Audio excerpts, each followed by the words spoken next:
forcément il n'y a personne en enfer, etc. Bon. Ah, il dit, madame, ben, ça c'est sûr. Alors vous savez qui va vous ouvrir la porte du paradis quand vous montez là-haut? D'un côté il y aura Hitler et de l'autre côté Staline. Alors ça l'a fait réfléchir quand même. Ah oui, faut être logique jusqu'au bout, vous voyez. Est-ce qu'on respecte les personnes ou est-ce qu'on respecte leur comportement?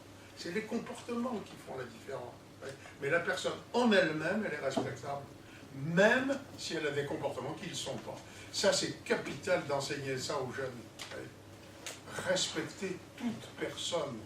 Aujourd'hui, il y a une capacité de violence, vous voyez, il y a une capacité de violence dans une partie de notre jeunesse, parce qu'on leur a jamais dit que toute personne est, par essence, respectable.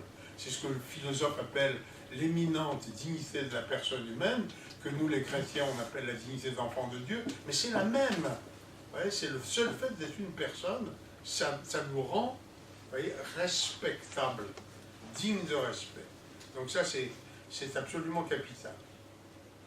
Troisième élément important dans la socialisation de l'enfant, c'est que aucune communauté n'est conviviale si chacun ne fait pas l'effort de participer, vous voyez, à la construction de cette communauté et de la rendre conviviale. Ça s'appelle rendre service. Ouais. Être solidaire dans la difficulté, rendre service quand tout va bien et être solidaire quand ça va mal.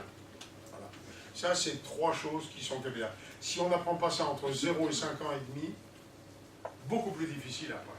Parce que, vous voyez, l'homme est un être d'habitude, et s'il prend l'habitude de se dire, là, il y a une règle, j'ai pas le droit d'aller, d'ailleurs, il se dira, je vais d'ailleurs essayer, ah oui, effectivement, j'en ai pris PLG, PPUR, donc il vaut mieux, c'est une vraie règle. Ouais, bon. Donc ça donne des bonnes habitudes, et aujourd'hui, je crains malheureusement que beaucoup de parents et d'éducateurs négligent cette première phase-là. C'est pourtant une phase extrêmement importante, et si on n'a pas fait ça entre 0 et 6 ans, je dis ça va être bien difficile après, et notamment quand il y aura la phase tigre de l'adolescence, alors ça va partir dans tous les sens. Ouais. Et donc aujourd'hui, il y a des jeunes qui n'auraient pas cette violence, vous voyez, à la phase tigre de l'adolescence, s'ils avaient pris des habitudes, vous voyez, de respect des règles du jeu, de respect des personnes, vous voyez, et de participation, du service et tout dans cette première phase. Voilà, ça c'est la première phase et c'est la phase importante. Alors il est clair que dans cette phase-là, c'est beaucoup plus facile de la mettre en place s'il y a un père et une mère. C'est clair.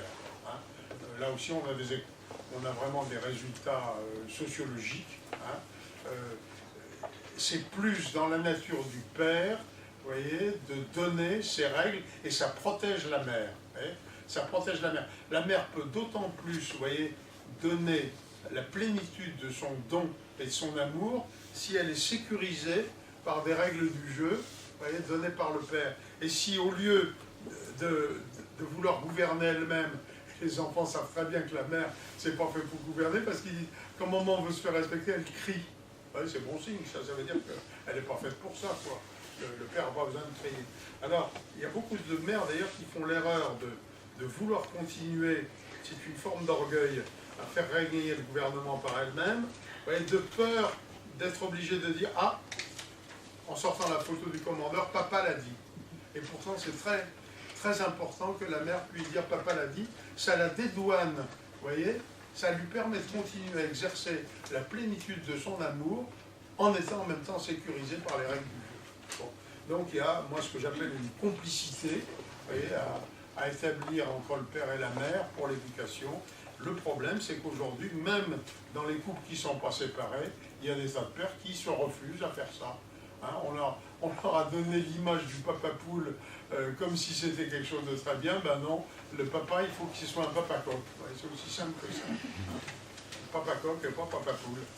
Et ça n'empêche pas d'avoir une affection virile très forte pour ses enfants. Hein, et les enfants, d'ailleurs, respectent d'autant plus un père, et ils aiment d'autant plus un père qui, finalement, protège leur mère. Or, les enfants, en général, ils ont un attachement à leur mère très important. Et s'ils voient que le père, par ses règles du jeu, en fait, protège la mère, finalement, ça valorise les deux. Ouais, bon.